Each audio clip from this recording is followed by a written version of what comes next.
যুগে যুগে আম্বিয়া কেরাম পৃথিবীতে এসে মানুষদেরকে আল্লাহর দিকে ডেকেছেন, এক আল্লাহ দাওয়াত দিয়েছেন। আল্লাহ পুরা মানুষগুলোকে আল্লাহর সাথে সম্পর্ক করে দেওয়ার চেষ্টা করেছেন।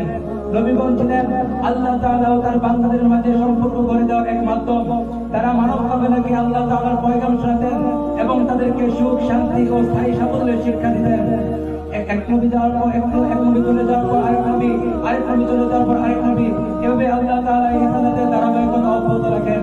এক পর্যায়ে নবী করিম সাল্লাল্লাহু আলাইহি ওয়াসাল্লামের মাধ্যমে আল্লাহ তাআলা এই রিসালাতের ধারাবাহিকতা বন্ধ করে দিয়ে বিশ্ববাসীকে জানিয়ে দেন, মা কানা মুহাম্মাদুন আবা আহাদিন মিন রিজালিকুম ওয়ালাকিন রাসূলুল্লাহি ওয়া খাতামান নাবিয়্যিন।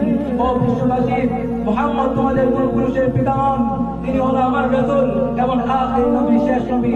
আল্লাহ তাআলা এই আয়াতের মাধ্যমে স্পষ্ট ভাষায় বলে দিলেন, আমাদের নবী শেষ নবী, আমাদের নবীর পর তিনি আর এই দোয়ায় কোন নবীকে প্রেরণ করবেন না।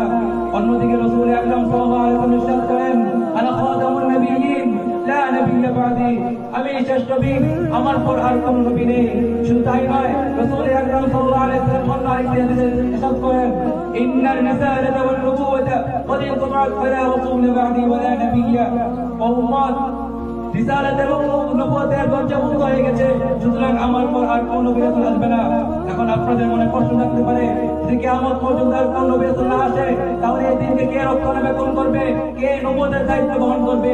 এইভাবে রাসূল আকরাম সাল্লাল্লাহু আলাইহি ওয়াসাল্লাম আরেকটি হাদিসে ইরশাদ করেন, ইন্নাল উলামা ওয়ারাসাতুল আম্বিয়া, অবশ্যই উলামায়ে কেরামরা হচ্ছেন নবীদের উত্তরাধিকারী। সুতরাং কিয়ামত পর্যন্ত এই দিনকে উলামায়ে কেরামরা রক্ষণাবেক্ষণ করতেই থাকবে, কেননা এটাই ছিল নবীদের দায়িত্ব ও কর্তব্য।